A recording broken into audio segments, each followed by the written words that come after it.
that's in line with what we do. Let them out of prison. You guys realize 5 out of the last 9 governors in the state ended up in prison as a function of being governor of the state. And so. But Trump still walking. Uh-huh. That's fine. But then you go to jail, you get out of jail. I said that the other day too. I was like, yeah, we can't arrest somebody who really needs. All right, let's get this started. I want to start to hear. Like I said, I want to hear some wow points from last time. Oh, yeah. You guys make those brains. Take this stuff. I want to hear some stuff. What's going on with you? Let me hear some wow points. Yes, right over here. Mine is the paradoxical intent. I found that interesting. Okay, talk about that. What do you mean? When you said that you have to like paraphrase on purpose to them what they're saying, but kind of make them see that the mistake in what they're thinking. That's a yeah. And when we get to that second half today, yes, motivational interviewing, and again, reflection of feeling, that whole thing about active listening, and again, helping that person hear themselves. And yes, and it's a tricky thing. It's paradoxical intent, as you called it. And the thing is that sometimes I will on purpose make a mistake reflecting or paraphrasing. Let that client hear that. Let that client fix that for me. And then they fix that for themselves that way also. They hear that. Yeah, no, well, that's not really, yeah, very. So it's something like reverse psychology, pretty much. Yeah, that's a reverse psychology. And now the thing is, be careful with that. And especially, you don't want to start that right away. You know, if you start that right away, that may cause what? The client may start to think this person's not listening to me or something. But once you've got this going and you're rolling with this and you're working with this, you've got that relationship established and that kind of a thing like that. Yeah, and once in a while I will on purpose misinterpret something, misreflect something. Let them hear that. Let them correct me, and then they're hearing themselves and correcting themselves. Don't forget another thing. Hey, what did we say? The listening and the talking parts of the brain are 2 very different parts of the brain. And that client, well, they're hearing what they're saying, kind of, yeah, but not completely. And so that is the whole point of reflection, paraphrasing in the first place, is let them hear themselves also via your communication back to them. So yes, very good. That paradoxical intent with motivational interviewing. How about other wow points? And we're going to start with the brain again today, but yes. You said that way to their result, it depends on something you don't have to care about it. Say that again now? That way to deal with the law.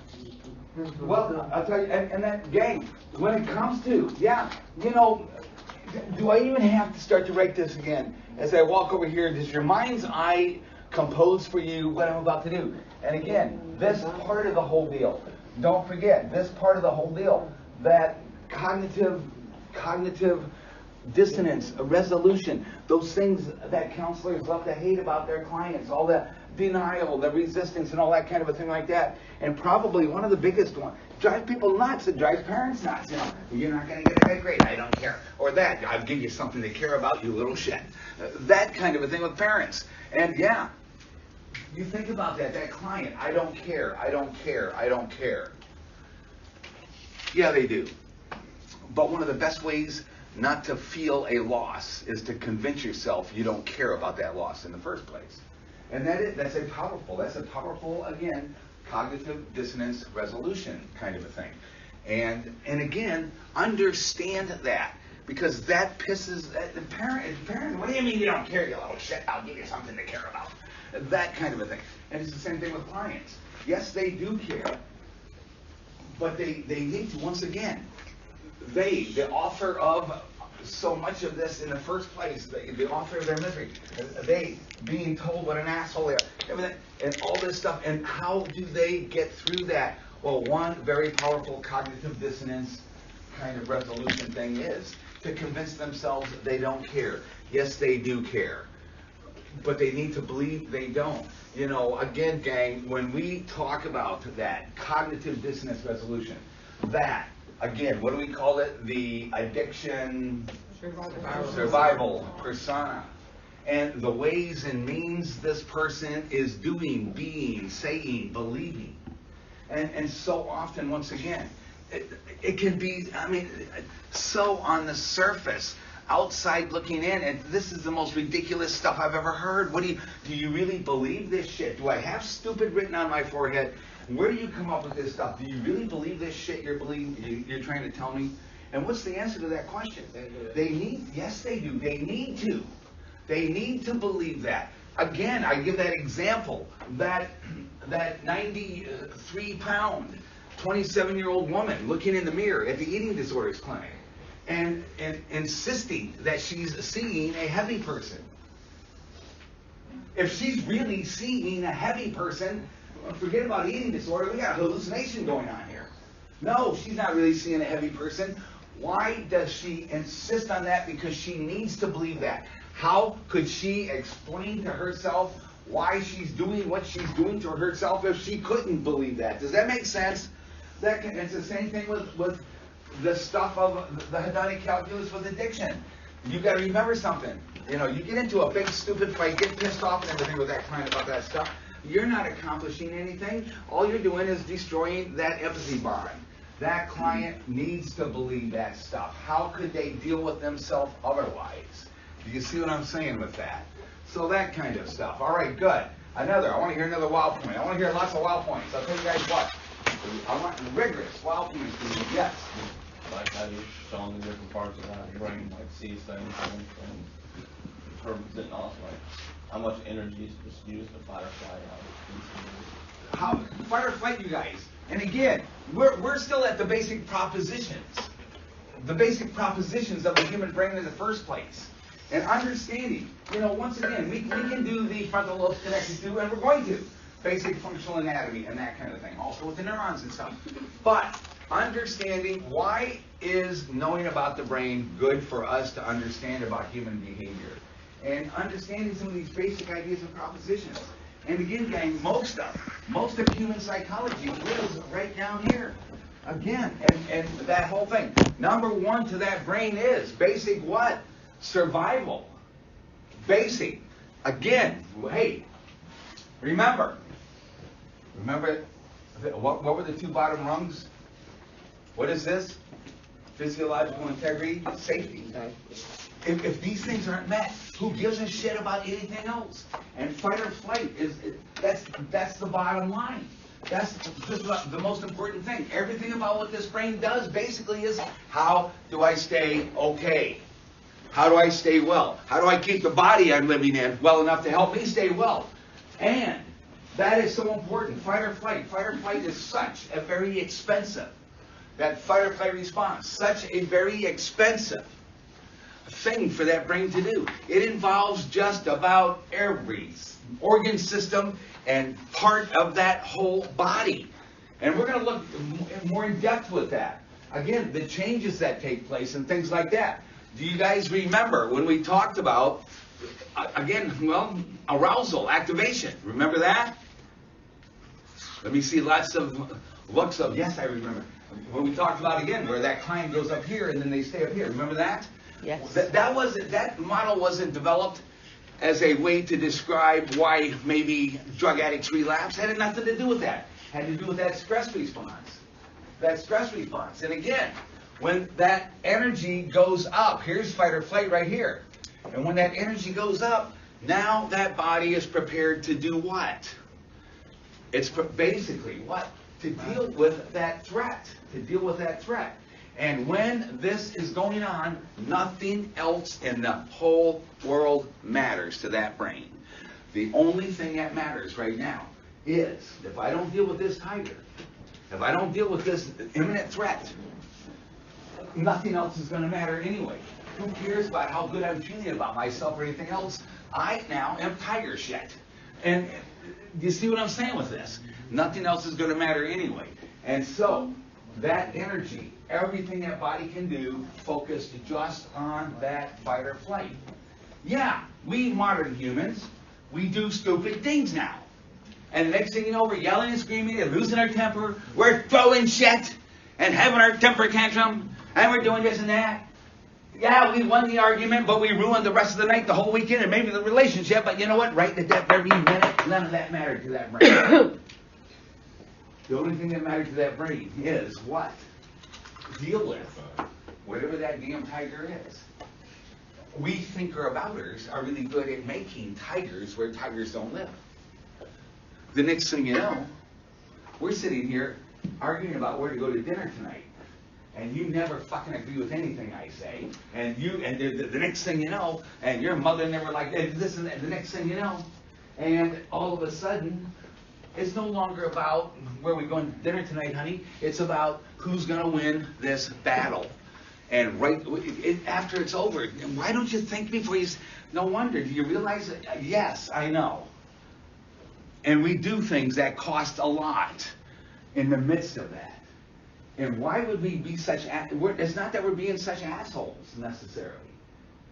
In retrospect, yeah, it looks like what an asshole thing you did, what an asshole thing you said.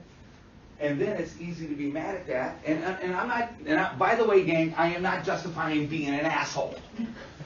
I'm not saying that's okay. But we counselors need to understand this. When that fight or flight, how did it go when fight or flight kicks in? It's so very expensive, something's got to go. Well, guess what else is very, very, very expensive? Thinking. Thinking is very expensive. When fight or flight kicks in, thinking shuts down. And then, I'm not thinking about what I say right now and how that's going to hurt your feelings and how that's going to, you say, no, I know. Later, I'm so sorry, I didn't mean to say that. Then why the fuck did you? You can't unsay it now. All that stuff, all those realities of the human relationship experience now, or whatever else we're doing. Damn, I got so mad, and I just threw that, whatever, and now it's broken, or whatever. I sure wish I... Then why did you? Now look at the mess you made.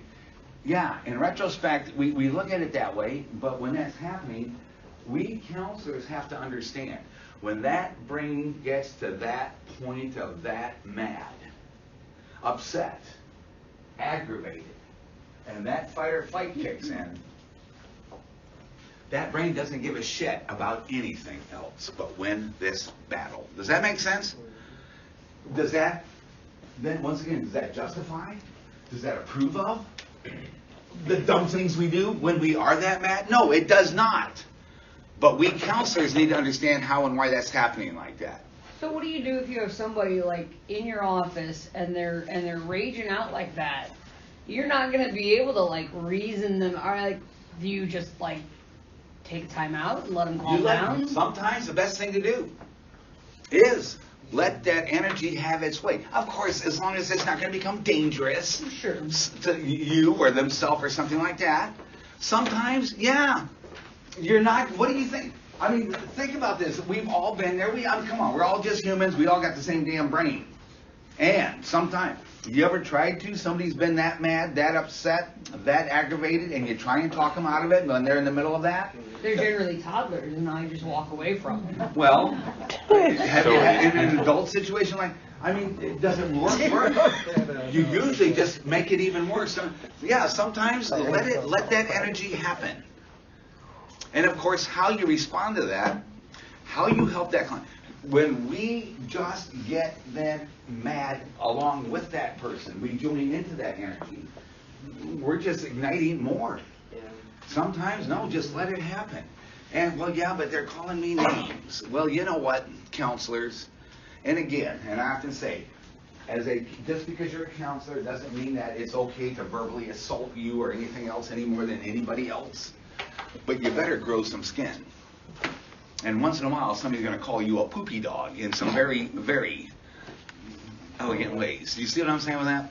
And sometimes you're going to have to deal with that too. Sometimes the best thing to do is just let that energy have its moment and then calm. Now let's work through it. Let's process this. Let's talk about it. But if you just enjoying that, now you're all pissed off. My client's an asshole. Listen to, and that, you're not accomplishing anything. When fight or flight kicks in, that thinking shuts down. When fight or flight kicks in, nothing matters to that brain but that immediate here and now, kill this tiger. Which is why we're here today, because of that. I mean, you think about it. If we didn't have that capacity, that way of things back then, we wouldn't be here today. We'd all be piles of tiger shit that maybe Martian archaeologists were looking at and examining under microscopes. We wouldn't be here today. The problem is, yeah, it's a double-sided. And again, what saved us and helped us survive then is a major source of problem today. I know that. One of the biggest stresses, when we talk about stress, when we talk about all this stuff right here, what's the number one major stress we all deal with among, well, yeah, this, of course.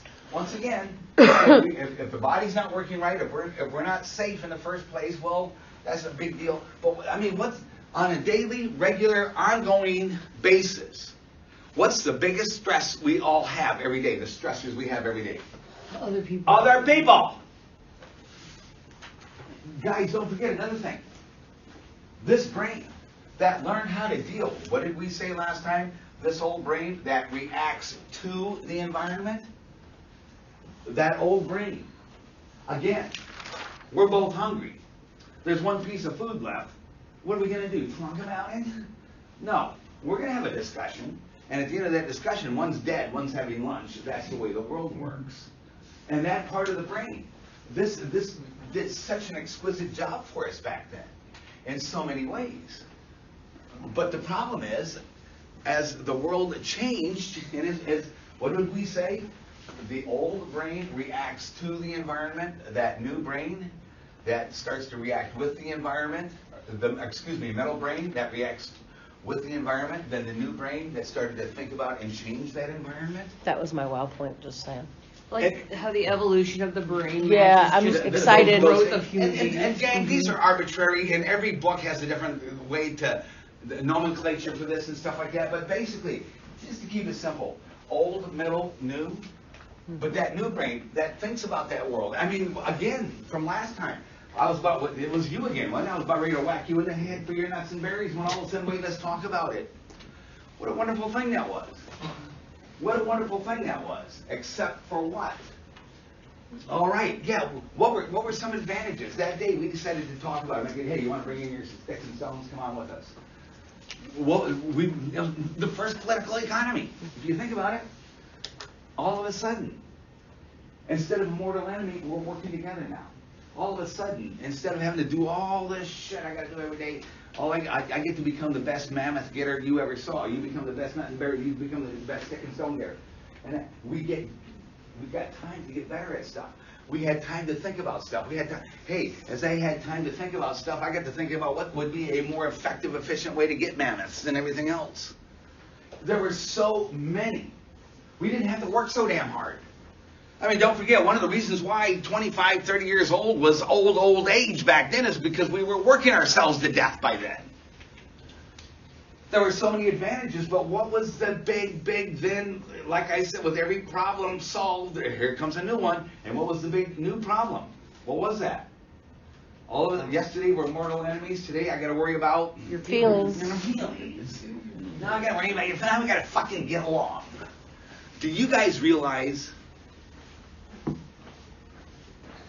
fight or flight, kill them, versus think about it, not kill them? Do you realize how incredibly more complex getting along is than just whack them in the head? Do you realize, do you have any idea how incredibly complex that is? How incredibly complex that is?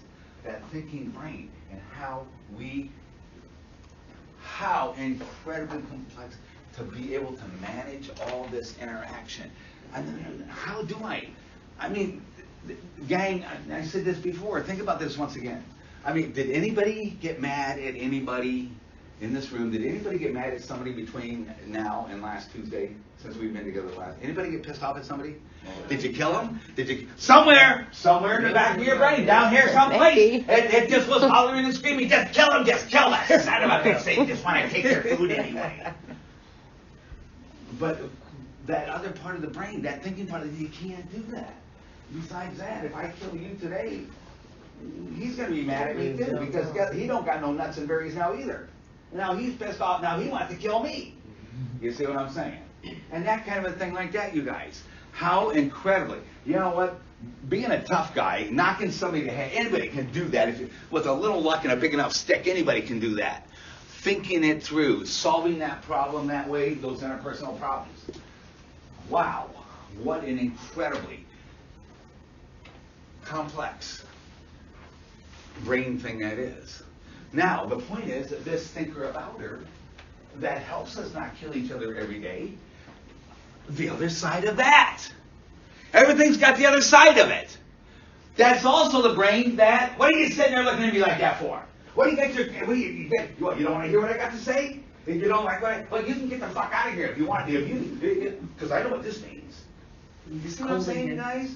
We take modern human. And by the way, we think about it, the next thing you know, we have an attacking tiger.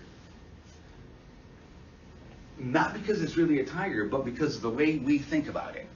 Oh, I can't believe you did that. Oh, I can't believe you didn't say that. I can't believe it. It's not what you said, it's how you said it. And whatever else. You see what I'm saying with that? I saw that. you recognize that. You see what I'm saying with this? And the next thing you know, we are that damn mad over things that aren't really that big of a deal.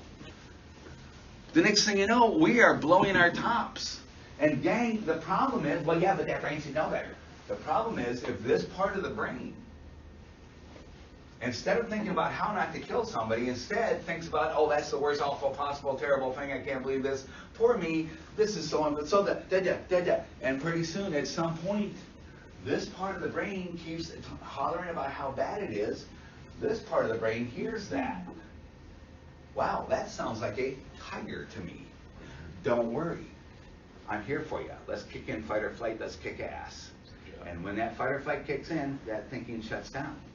So very, very powerful. And you guys, what has this got to do with addiction once again? I mean, again, in that hedonic calculus, what is it? Whether it's a 1 or a 2. I mean, all of a sudden, you think about this for a minute. Once again, I'm just trying to figure out where to go to dinner tonight, honey. And you're disagreeing, you know what? And all of a sudden, that's just like the fucking mom who put me down for every fucking thing I ever did. You see what I'm saying? All of a sudden, you become a 1 to me. You know, you don't feel like going to Logan's tonight, and all of a sudden, you're just like my fucking mother who fucking never let me do anything and put me down for everything. Do you see how that works, you guys? And then I'm blowing up, and now you're sitting there wondering, how come you're getting so fucking mad over it? You see what I'm saying with that? Do you guys see how this works? Oh my God, it's my life. You guys see how this works like that? Yeah, you're sitting there thinking, you were just talking about the restaurant for crying out loud, and all of a sudden, it's not. That brain, once that starts to roll, and the next thing, you're just like fucking mom. You see what I'm saying? There you go. No, I'm not that mad about the restaurant. I'm that mad about the fucking. You see what I'm saying? Do you see what's going on with that, you guys? That's what's happening. You counselors need to understand that. What has that got to do with addiction? Because now that I've turned that from a where are we going to go to eat tonight, honey, to now I'm dealing with that fucking number 1, which is a powerful. What have I learned about number 1s? Escapable. You can just get the fuck out of there. Where's my drug? You see what I'm saying with that? And you're sitting there thinking, you know what? What a cheesy ass excuse you use to go drink tonight. It's just because I disagreed about where to go to eat and you want to go drink. You know what? That's fucking. You see how easy it is to misinterpret that? Be mad at that now. Do you guys get what I'm saying with this? Mm-hmm. Yeah. And it's easy to think on the surface.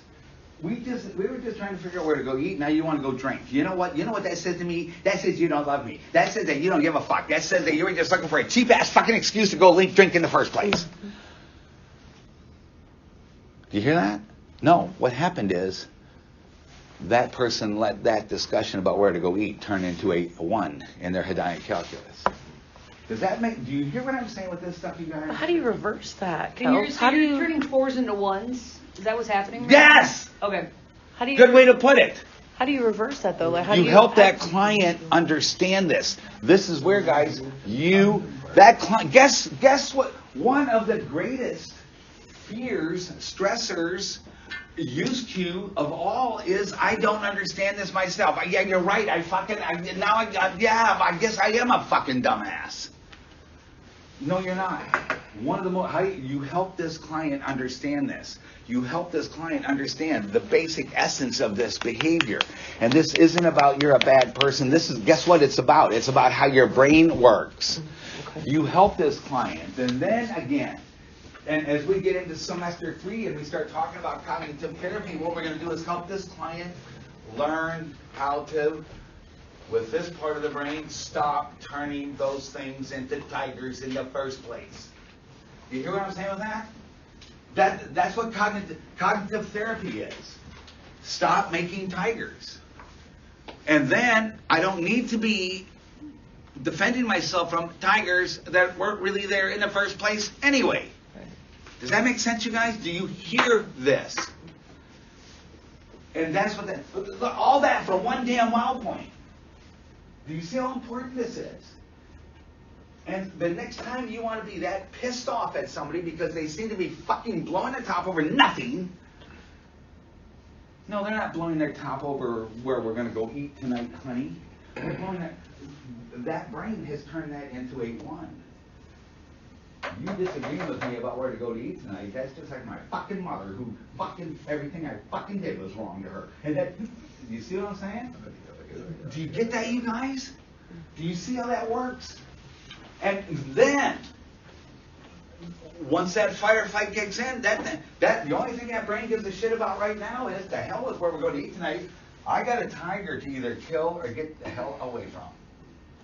Oh, by the way, guess what's one of the best ways my brain learned for that person to get away from those tigers?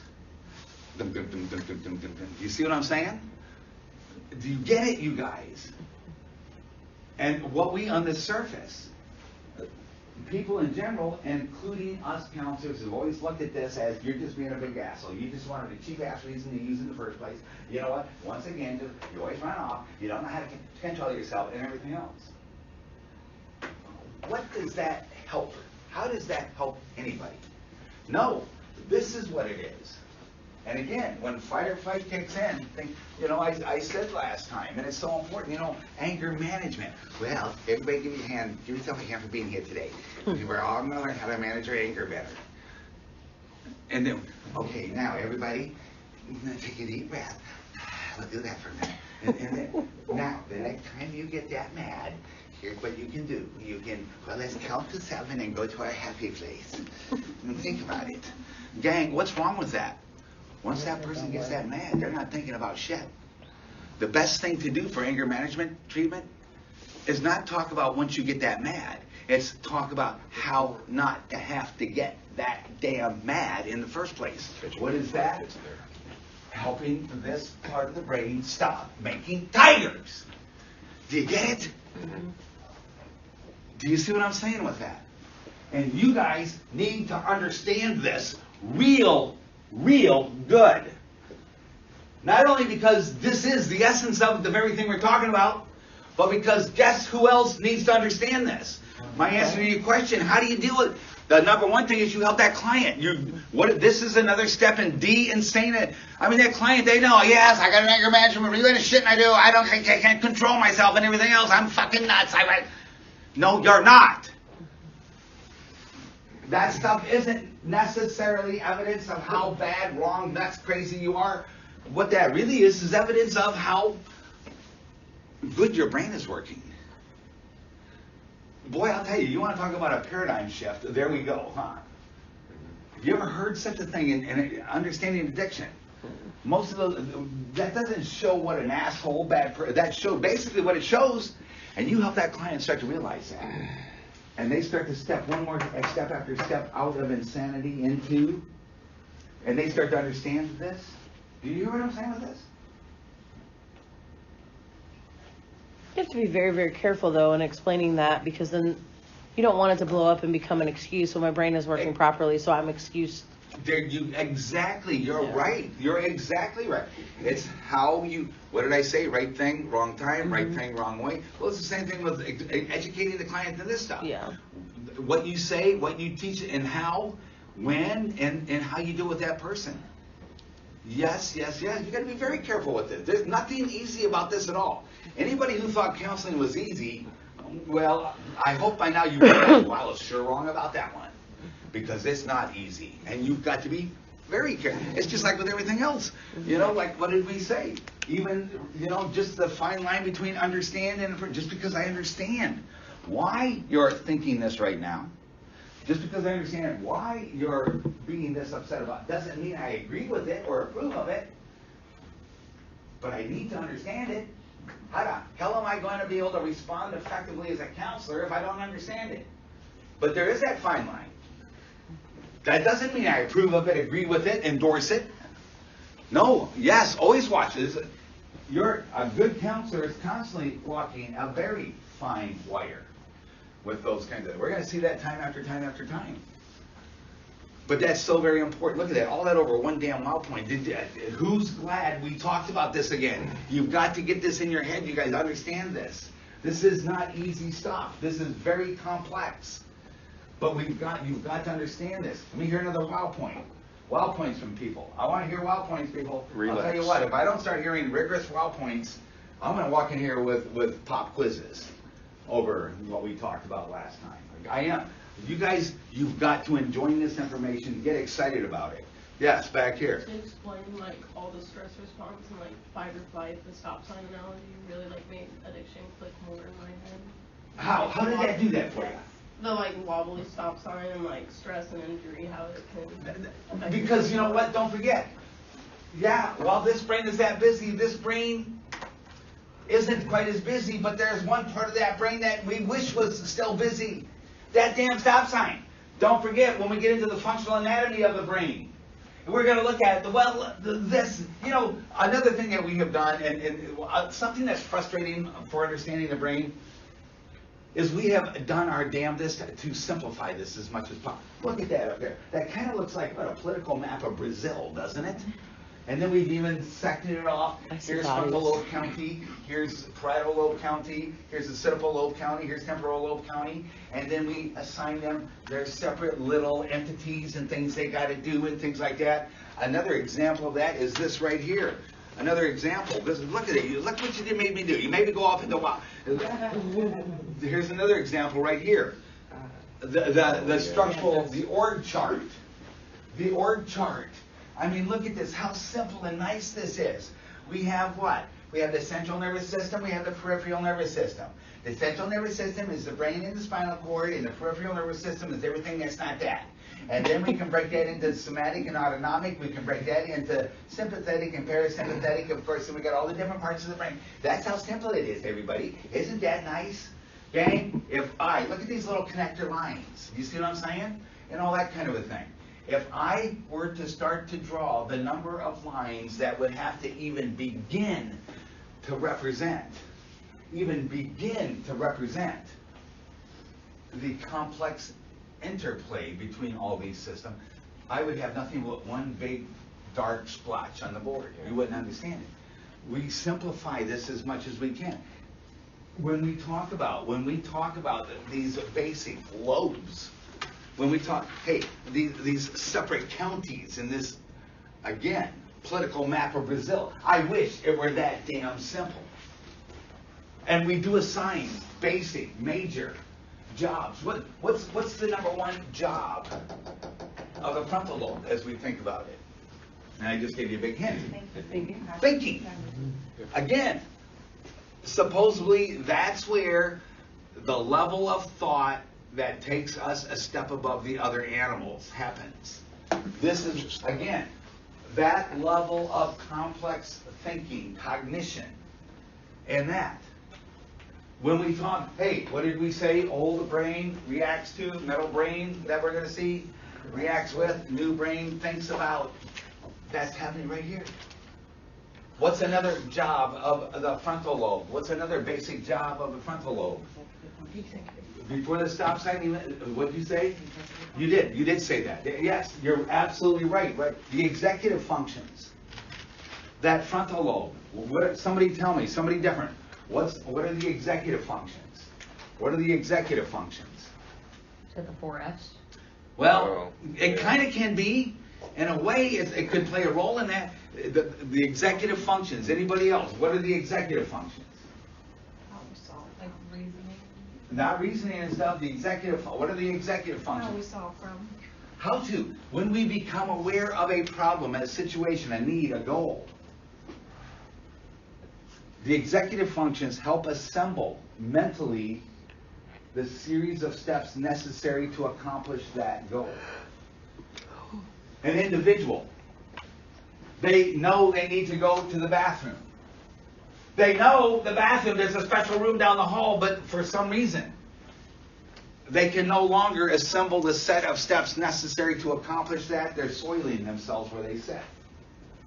You see what I'm saying with that? Guess what interferes with executive functions sometimes? High, extreme stress and excitability and anticipation. And so there's that person at that slot machine pissing their pants. It happens. It happens. You see what I'm saying with that? And things like that. Gang, the executive function. We talked about that. Do you remember schizophrenia? The counselor. I don't know why my schizophrenia patients got to smell funny. And I sat there, I thought, you're a what? You work with who? For how long have you been doing this? And again, what was that? It's not that schizophrenia patient wants to smell funny or act funny or offend people or what is it? That schizophrenia affects those executive functions to the extent. It's not that they're out there trying to offend people and smell funny. They don't know how not to right now. Does that make sense? The executive functions. But then, back to the wow point right now, that third job is that stop sign. That third job is that stop sign. And the expectation with us, modern, rational, intelligent human being, we're not just a bunch of wild animals anymore living down here. Damn it, you've got to stop acting that way. You've got to remember something. When that fight or flight kicks in, all that energy, thinking shuts down. And at some point, if that's a high enough level of activation and arousal, pretty soon even this part of that frontal lobe starts to shut down. It gets wobbly, it may fall over entirely. You should have known better. You should have thought. What's happened? Why didn't you have the, you see what I'm saying? Why? Because the stop sign is down. And not only does that, with that sudden burst of that level of fight or flight, but again, ongoing chronic stress, illness, substance use. Don't forget, gang, what was another example? Speaking of substance use, everything I'm talking about, you need to know, because one of these days, somebody you're talking to will benefit from knowing this. What did we talk? What was another? Speaking specifically of substance, what was one stop sign story? Anybody remember from last year, last semester, about alcohol? True or false? We know that alcohol is a depressant in the long run. Oh, But in the first couple of belts, aren't they kind of a stimulant? Mm-hmm. Aren't they really? No, they are not. No?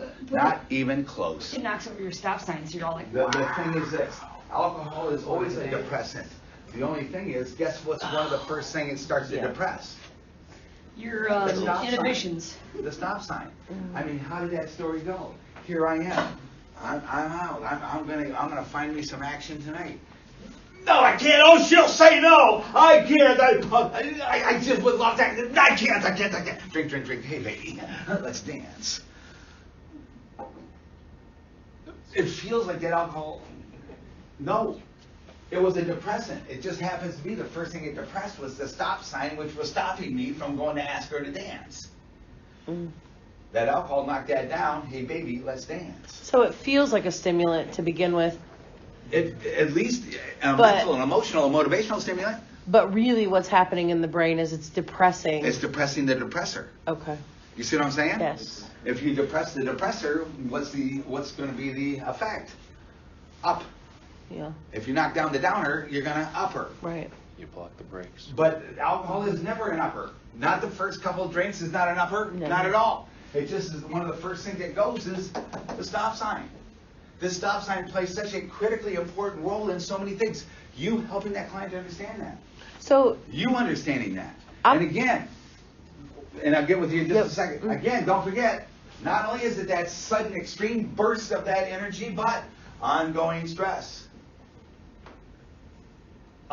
Hey, gang, in this, we're staying up here, don't forget. Instead of solving the problem and getting back down where we belong, we're staying at that heightened level of arousal. That brain's working too much. What brain? This brain. There's still tigers, still tigers, still tigers. Everything's a tiger, tiger, tiger, tiger, tiger. This brain, just give me a second to catch up with ya. I slow down. But pretty soon that stop sign gets wobbly, and then the next thing you know. And then you're sitting there, why don't you think a little bit? Why, you know what, you're not that stupid, John. You don't. You do the stupidest, damnedest stupid things. I can't believe how stupid. You're not that stupid. If I ever hear you say that to a client, I will hunt you down. Do you see what I'm saying with that? Mm-hmm. No. What is it? Understand? No, they're not that stupid. What happened? This person who is now doing all this kind of crazy, why? That's the way, that's how the brain works, you guys. That's how that brain works. Don't forget, way back before anything of the modern human experience mattered to that brain, what did matter? Right there, that's all that mattered. And when that brain becomes convinced that that's what it is today, again, and we're looking at it from what a stupid reason to get so mad. We're looking at it, what a damn fool reason to end blowing it up to do. That's where therapeutically we're going to get in and we're going to help this client learn how to stop making tigers. Does that make sense? Wait. Can you explain how a stimulant affects the stop sign, though? Because if... I get it. 'Cause if a depressant knocks down my stop sign, what's now a I feel stimulant like, doing? wow, Yeah. what's a stimulant going to do? A stimulant will get some of those systems going so hard, working so fast. And don't forget, one of the first things a stimulant hits is what? The very system that drives fight or flight. Oh, okay. That's one of the first things. What does the stimulant do? As a matter of fact, those stimulant drugs are called sympathetic mimicking agents. Those stimulants, the first thing they hit is fight or flight. Where do you suppose that energy is coming from? Fight or flight energy is where that's coming from. You got that burst of energy. That makes sense. The first thing and once that kicks in, guess what shuts down? The stop sign. That makes sense. Does that answer that question? Yes. What did you Call it again? Sympathetic mimicking agents. Yeah. In other words, speed, cocaine, other stimulants. They're called sympathomimics. And what that means is, how does that energy happen? They kick in the very same system that regulates fight or flight. That makes sense. Do you see what I'm saying? Yes. And that's where, once again, it would seem paradoxical. Right. Like I said, downer puts down the stop. Right. Stimulants do But- too. Mhm. That's why we end up doing It just does it a different way. exactly. Do you see what I'm saying with that? Mhm. Where did I see a hand? Yes. So you said that mimic system, sympathetic system, the stimulants do? Pardon me? The stimulants, they... The stimulant, they're called sympathomimics. And what that means is they mimic, the brain. That cocaine becomes a powder tiger. And that's where do you suppose that energy comes from? So, like, I have ADHD, and Right. I obviously take medication for it. Does that mean that that shuts down on me? Like, that's what... Part of what that's doing is, again, when we look at, for ADHD, we use stimulants, but for that brain, those stimulants, their impact is in a way that it helps that brain regulate and stop tiger making so much. You see, it stimulates back up that stop sign. What is ADHD basically? That person, for some physiological reason, that stop sign is already down. Again, what did we say about that? Little Johnny, who's driving everybody nuts and into everything and won't sit down. What is little Johnny doing? His stop sign is down, which means guess who's in charge here? That old brain. And what is that old brain worried about? tigers. And guess what? What's the best way? Ain't no tiger gonna sneak up on me is be into everything. Ain't no tiger gonna sneak up on my ass, I'm telling you right now. For those agents, what do? They stimulate back up that stop sign. And then, that brain doesn't have to be so worried about tigers, they can pay more attention to the spelling words. Does that make sense? Yes, it does, thank you. You guys see how this stuff works with this? Other questions? I want to hear another wow point. I want to hear from somebody. What are you excited about?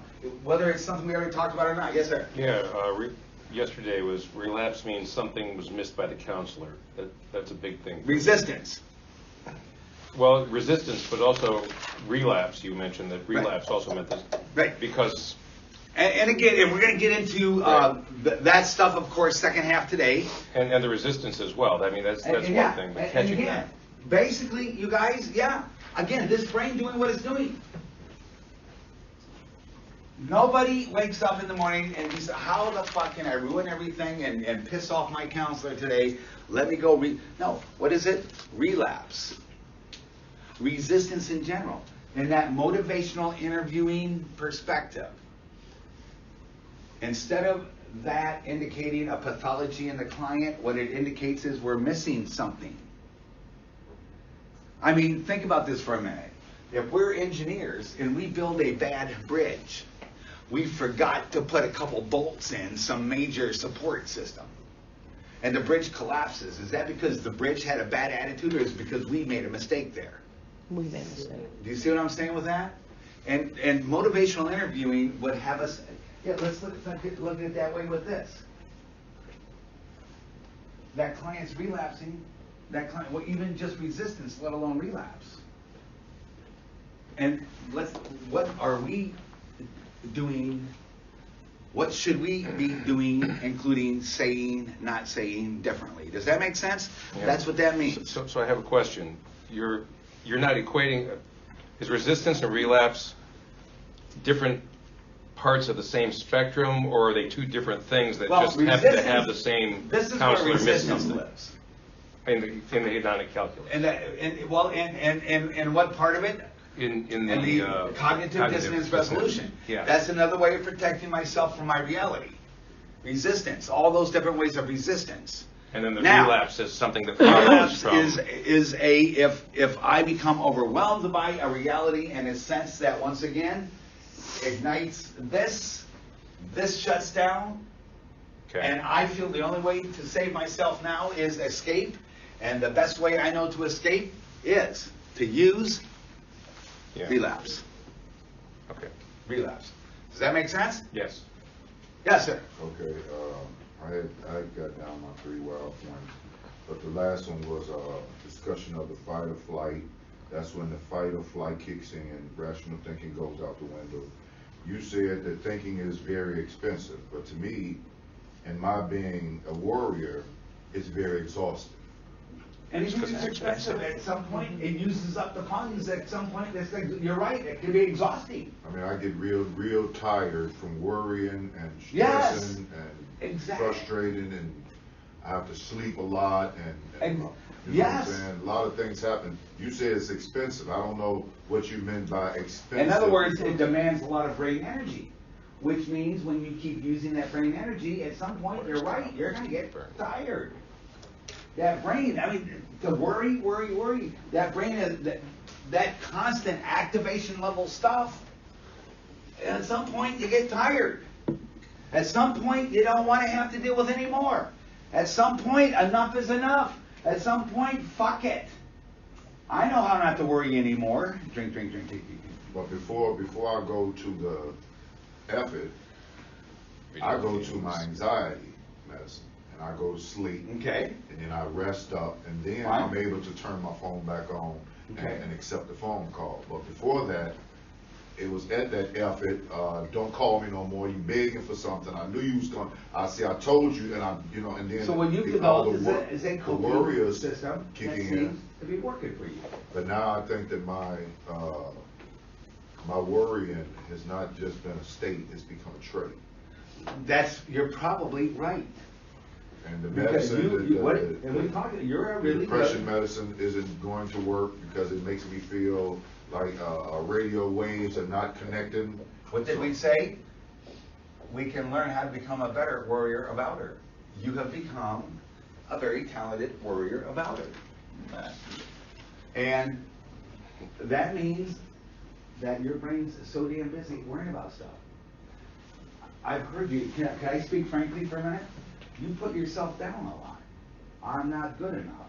I can't. I don't know if I can do this. One of the reasons why that happens is because this part of the brain is so damn busy worrying about stuff all the time, this part of the brain isn't able, it's not being allowed to because it's shutting down because you're so busy worrying. So that you don't get to hear, listen. That's another, listen to something.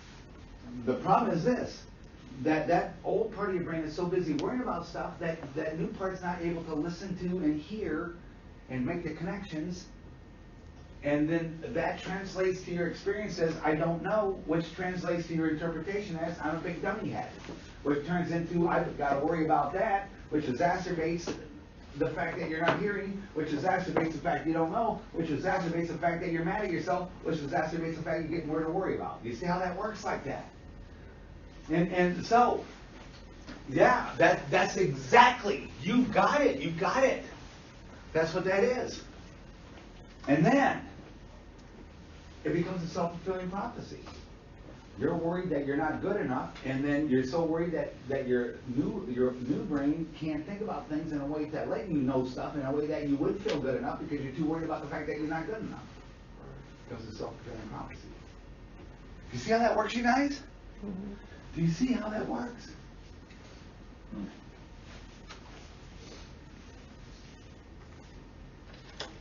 Good wow points. I want to hear some more. I want to hear people. Don't be shy. I want to hear from you people. You already hit on my wow point, but I was at the old, middle, new, but I'm excited to see how it's all going to come together as one whole function.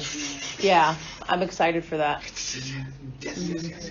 I think it's just cool how you can like track you did this whole history of brain development, and like I can literally see that in the daycare center. Like the babies are too busy learning how to crawl, and then they learn how to do this other shit. Like they're working on survival, and then they get better at that, and then they can start beating their friends for toys, and then they realize how they can like share toys and.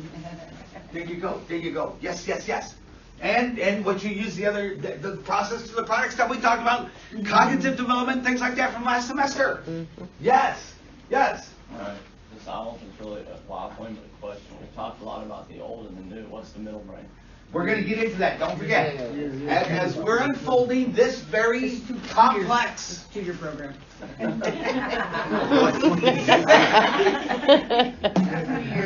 Every time you're not ready to answer a question, you tell us it's a tutor program. No, we're going to be right there. Don't forget, you guys, old brain, and this is a very arbitrary thing. First of all, there's no such thing as it's not like there's this guy here, I'm old and I'm wise, you dumbass.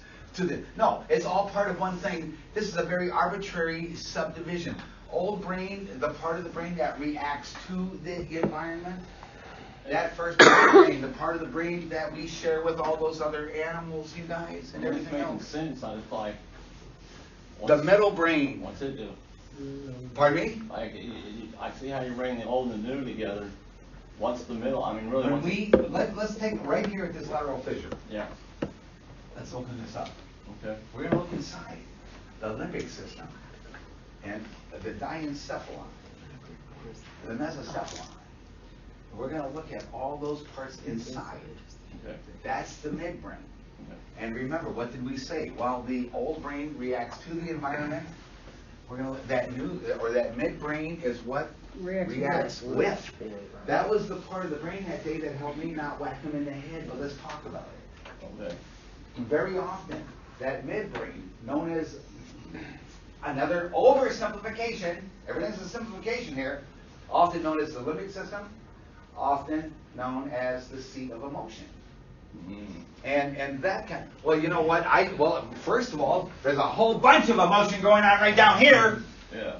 So don't forget, everything's always an oversimplification, but that midbrain, plays such an incredibly, now, your handout, there is some discussion about that, the midbrain, and how it works to modulate. And modulate early, very primitive modulation of old brain stuff. Old brain reacts to midbrain, and we're going to get to it, I promise. We haven't yet looked much at it. We're still old brain. Okay. But, and a little bit how that new brain's being. Yeah, I see how that's all going together. Right. I mean, I understand what you're saying with the old and new and how it meshes. Right. And we're going to get into that midbrain, and that's, and again, a gross oversimplification, often called the limbic system. The limbic system, gross oversimplification, often called the seat of emotion, plays such a role in modulating. And it's kind of like your old brain wants to kill them, your new brain saying, let's think about it. But that middle brain kind of helps that. Let's get this ordered, guys. Let's balance it out. Yeah. All right. And so yes, we are going to get very much into that. In fact, we're going to spend a lot of time in that middle brain before we're done. Yes, sir. So, the frontal lobe, you know, it causes the thinking, the executive function and stuff like that. And you working toward that, you become, you know what I'm saying, good at having, you know, putting the past behind you, all of the worrying and all that kind of stuff. And you're working on something positive.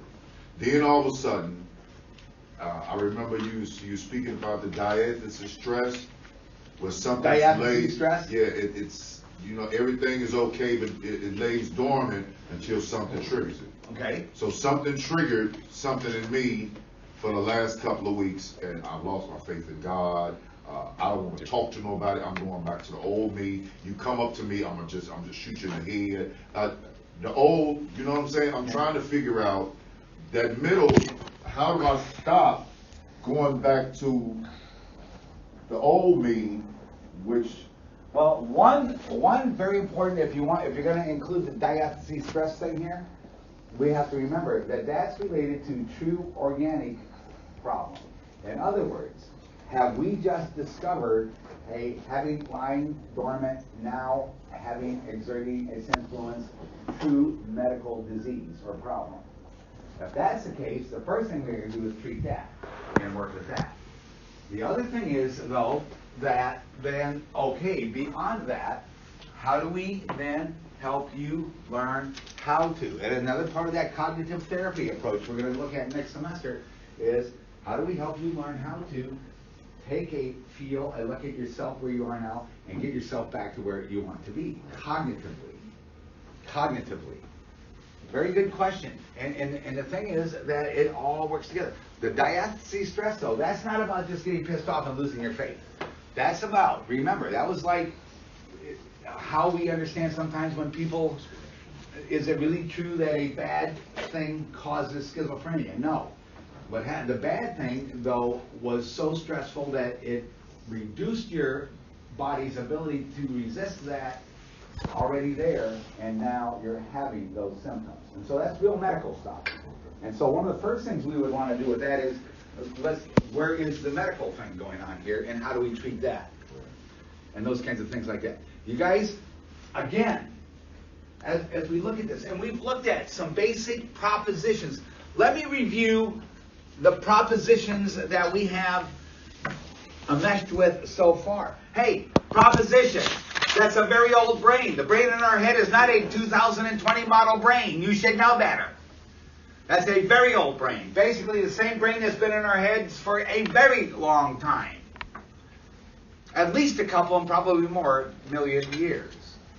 Hey, that brain, the three levels, as we're going to continue to build a lot of our discussion around, again, this very simplified, and again, arbitrary thing. It's not like there's a little thing in there, a little boundary line, little state line or something. Okay, you're welcome to midbrain now. You know, Indiana, welcome to Indiana. No, it's not that, or anything like that. This is an arbitrary thing, but old brain reacts to, midbrain reacts with, new brain thinks about and changes. And we're going to see the implications of that.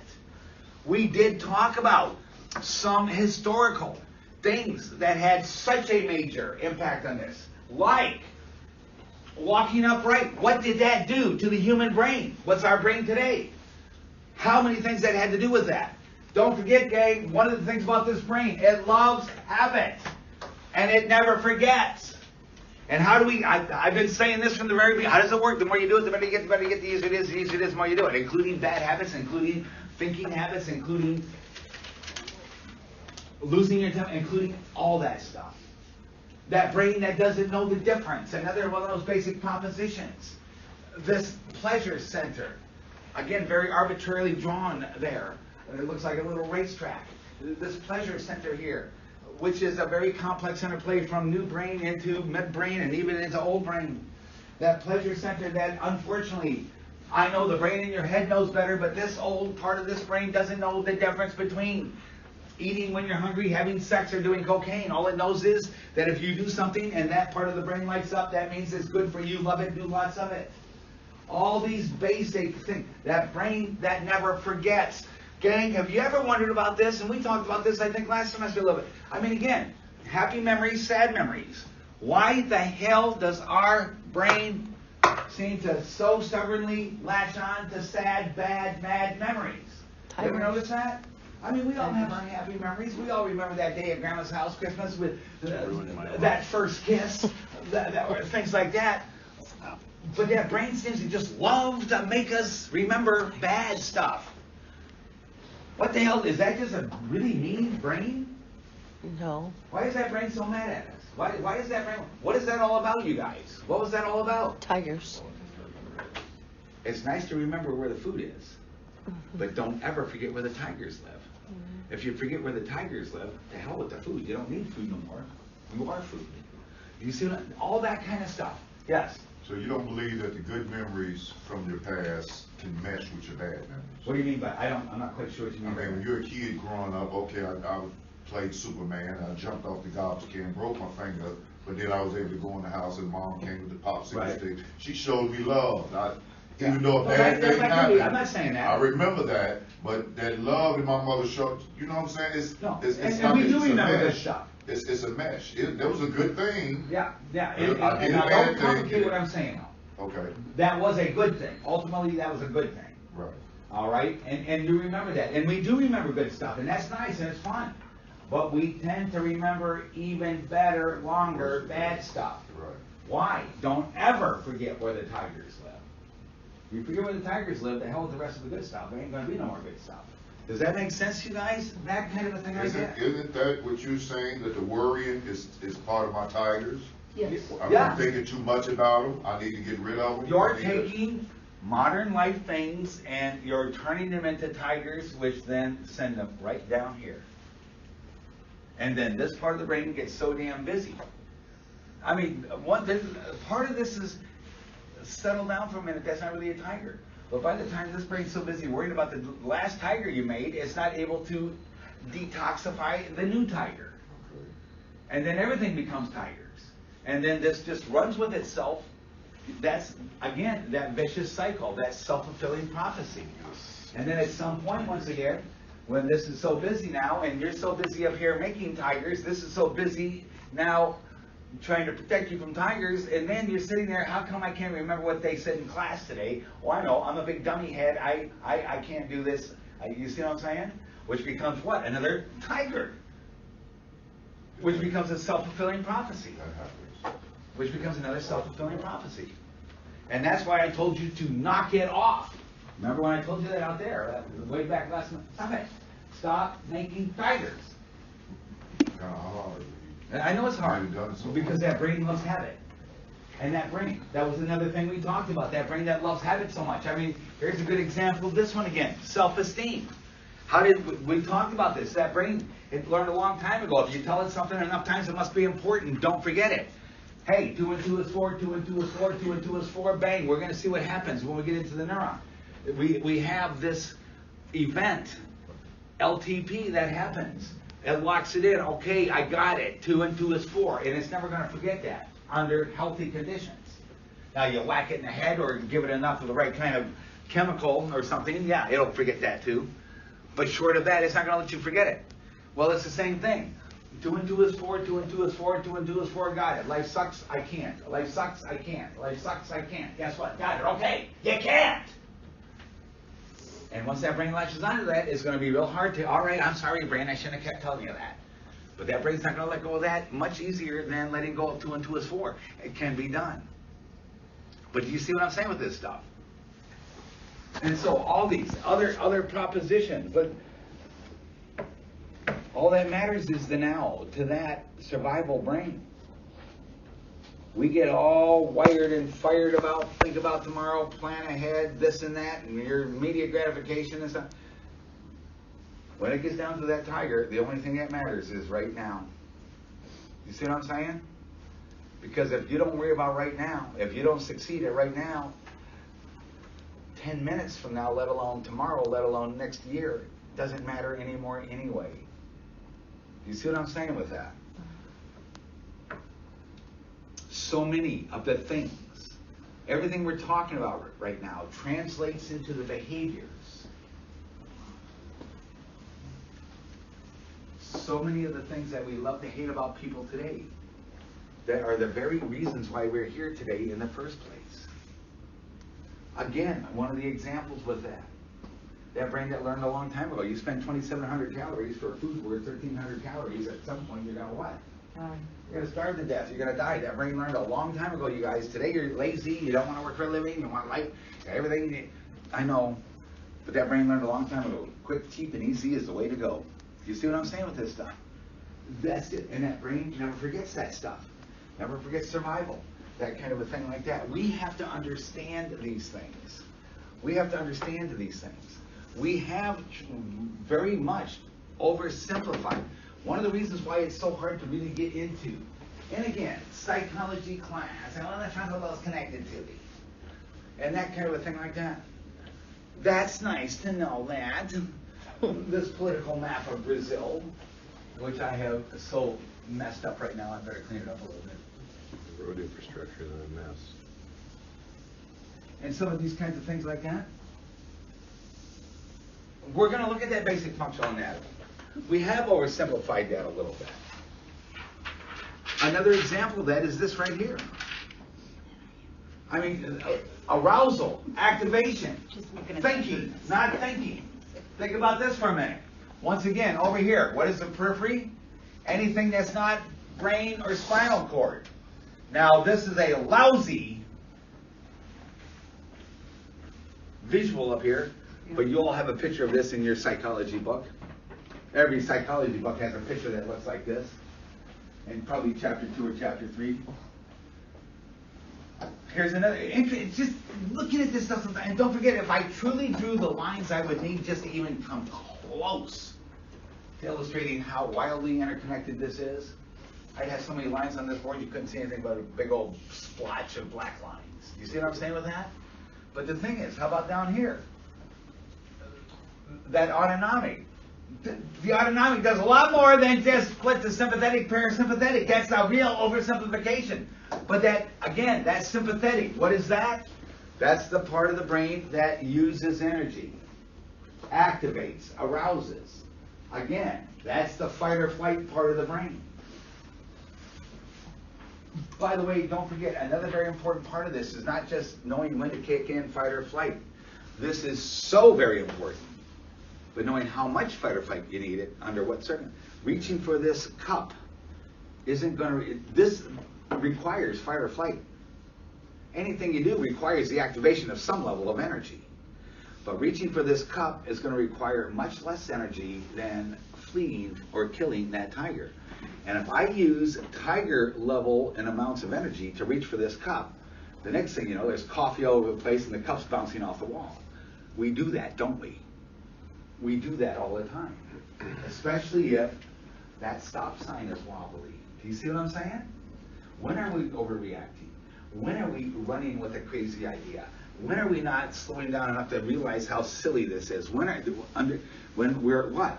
We're using too much energy, more than we need for the circumstance at hand. Does that make sense, you guys? Do you see what I'm saying with this? Hey, the sympathetic activates. But then, and again, that's still kind of really important for us today. Has anybody, you ever been driving? I saw it happen this morning, near accident. I mean, here I am, I'm driving along. Think about this for a minute. and I'm coming up to the intersection, and the light is green, and that means I get to go, and everybody in the world knows that and respects that, so I get to just go into the intersection because my light is green. And then I notice that 18-wheel truck barreling down doesn't seem to care about this. And all of a sudden, I got to do some stuff real fast.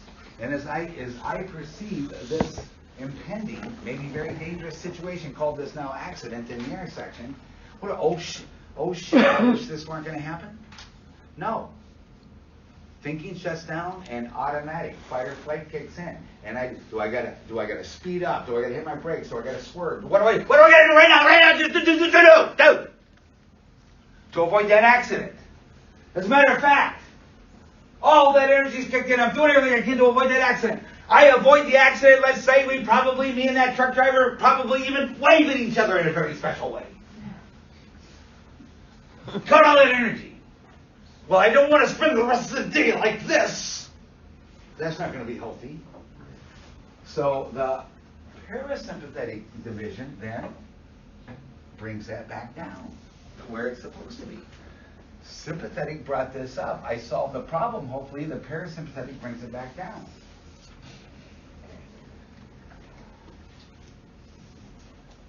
The sympathetic uses, expends, activates, arouses. The parasympathetic system brings it back down. You see what I'm saying? I want you to think about, though, the exquisite design here. Generally, that's the way it works. And again, that brain that needs to learn, you know what? Again, it's not only when to activate, but how much to activate. That's pretty important. So let me finish this first, and then I'll get your question. Here's a good example of the exquisite nature of this. Sympathetic activates, parasympathetic brings it back down, depresses. What's the major exception to that? The sexual response. It's just the opposite. Really? Why? Think about it. You don't want to be having an orgasm every time the tiger attacks. True story. Next thing you know, you'd be out looking for tigers on purpose. That makes sense. Do you see what I'm saying with that? How did that brain know that? Could you repeat that sympathetic system? Sympathetic activates, arouses. Parasympathetic brings it back down. Parasympathetic brings it back down. What's the big exception to that? The sexual response. Hey, you don't want to be having an orgasm every time the tiger attacks. That would probably interrupt your ability to deal with the tiger attack. The next thing you know, you're looking for tigers. What an exquisitely well-designed system this is. You see what it's just the opposite with that. Again, gang, how this brain is put together. Everything about that brain really doesn't give a shit about what you care about today. Except for one thing. How is what you caring about today related to 4F?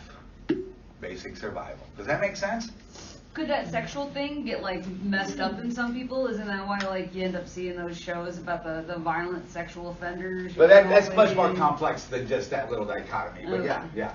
Now you had a question. I forgot. I am sorry. It's okay. It'll come back. To you. Yeah, around. We have vigorous venturing to go into this for a while yet anyway. Is everybody cool? You see what I'm saying with this? Other thoughts, questions? I had better be hearing wow points. I'm looking at your 3-level, it's on page, not 1, 2, but 3, it's at the bottom, 3 levels of consideration, the old, react to, mid, right? react to. But then it goes down here under 2 with the stem, the most primitive basic function. Then you got a word down here that sounds like it's Latin or Greek, locus cordiosus. You almost got it, okay. It assists in prioritize attention. Right. What to worry about, how much to worry about, what not to worry about. There you go. What is that? That's just another part of that brain, a part of that midbrain. So it's a part of the two. It's a part of the two. It's a part of, excuse me, it's a part of the midbrain and a part of the stem. Everything works together. This is not, you know what, that's another problem when we talk about where we try and assign the place for it. Locus coeruleus is basically another part of that modulating that behavior. That's a part that helps so that when you're reaching for the cup, you're not spending the amount of energy you would use to fill the lock if you're tired. That's just a part of that that helps modulate that part of that expense of energy. Because anytime I see something that says worry, I'm trying to figure out. Right. It's all about worry. Everything that brain does, it's all about worry. It's all about worry. Like we said, 95% of all human psychology lives right there. It's all about worry. Seems like some of the worrying has de-escalated because I got it in order. You know, bills and rent and all of that stuff. Those things used to worry me. I got everything, all of that in order. But then the other tigers come up that for some reason, I know it may be organic. I have to talk with the psychiatrist about that to find out if that part had medication. But as you were saying, the worrier, I live like that. And as we talked about earlier, you're right. And this is where, how could we interrupt that now well-learned pattern? And that's what the psychotherapy part would be with that. Again, that combined with, is there an organic? Can a person have, once again, can a person be born with just a really, really good worrier about her to start with? Organically, the worrier about her part of the brain is a whole lot better than the stop sign part of the brain in the first place. Sure. Again, can a person be born with a really wobbly stop sign that translates one of these days into ADD, ADHD? Sure. So all this, and besides that, don't forget another thing. Everything we're talking about here is organic to some level. If you unplug the brain, the lights go out, nothing else matters anyway. Right. Every single thing is organic at some level. If that brain is not working anyway, none of the other stuff matters. Everything's organic to start with. Thoughts. Any other thoughts? Reactions? How about a wow point from today right now? Anybody? Yes. The wow point here is on the midbrain. It's on the midbrain. How it goes with thinking, emotions. I like that. And we're going to as we promised, we're going to get much deeper into that. Much deeper into that midbrain. And that, well, again, oversimplification called the limbic system. Yes, wild point. The talking brain is different from the hearing brain. And again, that, as we talked about, yes, that's so very important. Every part of this brain, everything in this brain, it's all interrelated. But again, the part of the brain that talks is different from the part of the brain that hears. And when we assume that, well, you're hearing what you're saying, don't assume that. Not as good as if they were hearing what they were saying. Do you hear what I'm saying with that? That's why it's this idea of, again, reflection, paraphrasing, you serving as that mental, emotional mirror for that client, so important, so they can hear themselves. Yes?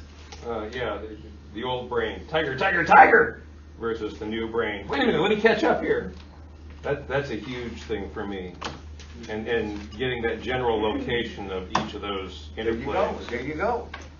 And that's what. And then what happens is, as this new brain is trying its best to try and catch up, and this old brain says, "Fuck you, we're busy."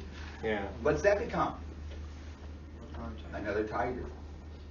Another thing to be upset about, worry about, turns into a tiger. One more tiger. You see how this? Yep. See how that works like that? How are the thinking and talking different? Because you think to talk. Pardon me? How's, You the, gotta- talk- how's the talking and thinking different? You gotta What do you think and think? talk, but Yeah. talking is a major activity in us. And once the talking begins, the amount of brain necessary to do that is different from the brain that would have been quietly listening to and thinking about a message. Delivering, talking that message is a different part of the brain than the part of the brain that listens to and thinks about a message. And yeah, you're hearing yourself, and yeah, you're thinking enough Yeah, that's what I mean. to You're using both put the at words once. together, to try and assemble But the you can't thought, use both at to once, try and convey effectively. the idea. Yeah. But it's still, that's different from hearing something, Perfect example happening. listening, thinking about, and trying to organize that information into an interpretive kind of perceptual experience. Okay. And they're two different parts of the brain. That work together. They certainly work together, absolutely. They're all part of the communication system. Right. Don't forget. And again, we looked at that. I mean, you want to talk about complicated. We looked at that. If I can find it quickly, maybe I can, maybe I can't. But you can still like hear yourself when you talk, because I know I'll You're think, hearing words, but you're not thinking about them. Opening to it. but and I'll have the cognitively stupidest fucking processing. thoughts in my head, and then I say them out loud at a meeting or something, and I'm like, oh, now that I've heard myself actually put sound to that thought, I realize how fucking stupid it sounds. That can be. Because Sorry, but I regularly- when what was the key thing is when you stopped talking, you got to start to think about it. While you were talking, you weren't thinking about it though, were you? That's true. he's very literal with his brain. Like, it's very, Okay. like You know when what the I'm saying? thinking shuts Yeah. down in fight or flight, you can try to argue it with him. Like, I've debated him. He doesn't even know it in my own head. And then I'm like, oh, he wins again because he's right. If I go to that specific moment, yes, Look I'm at not how thinking. incredibly complex this is, you guys, and this is just the beginning.